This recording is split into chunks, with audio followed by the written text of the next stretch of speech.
Well, I almost feel like it's not fair coming up second after that, but I'm here. Um, hey, Ethan. Uh, yes. Good evening, everybody. I promise I won't be too long, but it's funny how people say that, but really end up talking for like 2 hours. But don't worry about it. I'll just keep you here for about an hour and a half. Don't worry about it. I think um, I'd like to just, first of all, just thank Wake Forest University for bestowing upon me and my family, to be honest with you, such a great honor. I can't begin to express to everybody what this means to me, but I guess I'm doing that right now. To me, it's not necessarily about all the pomp and circumstance, but really to look down and see my son Ethan and my daughter Zara look up at me up on stage. Um, that's something that is indescribable. I'm not gonna do it. But really, it's that image that's the gift. Knowing, where I come from, and at the time, what I thought was possible at their age, and now them seeing me up here, and at their age now seeing what maybe is possible. Their horizon is a little bit different than I thought at that age, and I think that is a gift in itself. But I'm going to skim through some of these thank yous. Not really, but looking back, I think there were a couple of like pivotal points along my journey. Some may call these like forks in the road, or little junctions, where you're faced with a decision to go left or right on that road map of life. What do you do? Where do you go? And there are a couple of these little situations that I think are thank yous to me. On a night that I was supposed to go off to Macaulay School, which, if you guys didn't know, it's like one of those prominent high schools in Chattanooga, Tennessee. And I was sitting down and talking to my mom. I mean, some of the prominent people, Ted Turner, like the Belk family and stuff like that, have gone there. But on one night, I was sitting down with my mom on the porch on the shotgun, like 3-bedroom, 1-bath house, and we're just talking about. I was like, we're worried, like, what are you gonna do with everything, Because I'm the oldest. That's what we do. We stress. And she said, you know what? You need to go. And you have to go. And at the time, I didn't think I could make it, to be honest with you. And then this feeling would come back later. She believed in me more than I believed in myself, to be honest with you. She ended the convo by saying, come back and get us. This ended up being a fork in the road, a little juncture. And, thank God for navigators. Another moment or person is my 5th grade teacher, Miss Delight. She's now a cancer survivor. She told me I'd be the first black president. I'm glad it happened, even though it wasn't me, but she came to my house during the summer, and she would drop off books. She wanted to make sure I was challenged in the summer.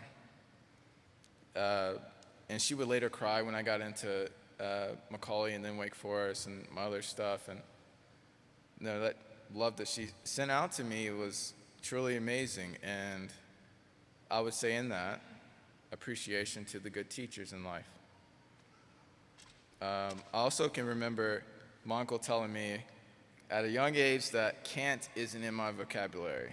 I think actually the phrase was, boy, let me read this, hold on. Boy, don't you ever say you can't do something. That's what he said. And I still remember my mom's tenacity and stubbornness, or perseverance, depending on what side you got. Thank God for motivators. And wow, my high school coach, Mike Wood, who became more than a coach, but a friend and confidant who pulled me from the soccer pitch, this was my first love. And despite me quitting twice, still had the faith in me to really be at least decent.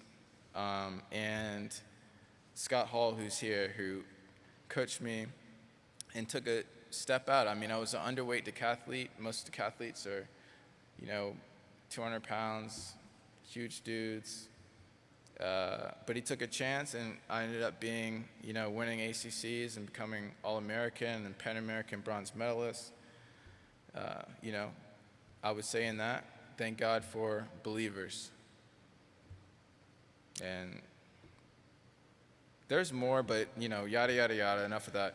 What I'm trying to say is this, some people always knew they were going to be great, right? I'm not going to say that I didn't feel that some were deep down inside, deep down inside. I didn't feel that, but I always had a feeling of inadequacy. And for most people, that would mean that they would sink further inside themselves. But for me, because I'm a little weird or off, as some of my friends and family would say, it made me work harder. And I guess if you could picture my feeling in this is that I felt like my talent was almost like hollow or fleeting, right? Or like an empty pail that needed to be filled, and somehow the pail was magically half empty every week, and I just had to keep filling it. So I can honestly say that failing to me was never as uncomfortable for some of the other winners tonight. I don't want to step outside myself, but failing to me was never as uncomfortable for me as it was maybe for others winners. Honestly, it was the winning that was the most uncomfortable for me. When I failed, it put me back in that cycle I was used to, which was working hard to somehow get back what I lost, or get back to where, get back to winning. It was like winning was the affirmation of my talent was uncomfortable. It was insecure. I felt weird. When things are just a little too good for a little too long, I guess they now call this imposter syndrome or something like that. But back in the day, we didn't have names for it. They just said, there was phrases like, you choked, you were scary, not ready, never lived up to potential. And I'm not saying all of my failures or setbacks and stuff like that were attributed to it, but I think that those phrases encapsulate some of those instances of insecurity, in winning. I can still remember one of my teammates actually saying to me that my ultra humility was actually annoying, as almost it was insincere. And I had no idea. I mean, it was really a real thing for me. I just knew this stuff, it was uncomfortable, and it followed me through my professional career too. I remember that some of my sponsors and managers and agents and stuff and federation had always wanted to push me out, and I always had resistance to that. I felt it wasn't me. I'd rather just go out, put it out there, put it all out there, and go home and watch a rerun of whatever was on that day, or just laugh with my friends after. Whatever was done on the track, on the field, on the court, that was it, and then we just go. I say all that to say this. I'm hoping that from these examples, I'm not this,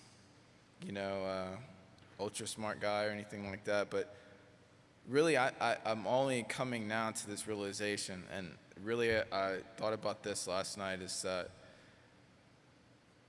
if any of these examples sound familiar to at least some of you here, or anyone who hears this one day, You find yourself in spaces that seem unimaginable, not being able to identify and seek tools. And team around me, I know, affected me in not so good ways, you know. And like I said, I'm only now coming to that realization. Maybe it's you in a new position, athlete making a new prominent team, winning something awesome, even a CEO with heavy daily decisions that you have to make, or maybe even a new parent second guessing 3 a.m. nights. Zara and Ethan. My advice really is just to use it. Don't let the imposter beat you at your own game. You're exactly where you're supposed to be, and I guess today I'm finally comfortable saying that I'm right where I'm meant to be. Thanks to the Wake Forest family, thanks navigators, thanks teachers, thanks to motivators, thanks to believers, teammates, thanks to my teammates that became lifelong brothers. Thanks Shayna, my wife, and I'm not trying to sleep outside tonight. Appreciate you, love you.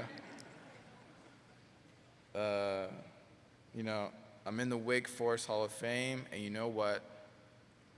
I feel like I belong. Thank you.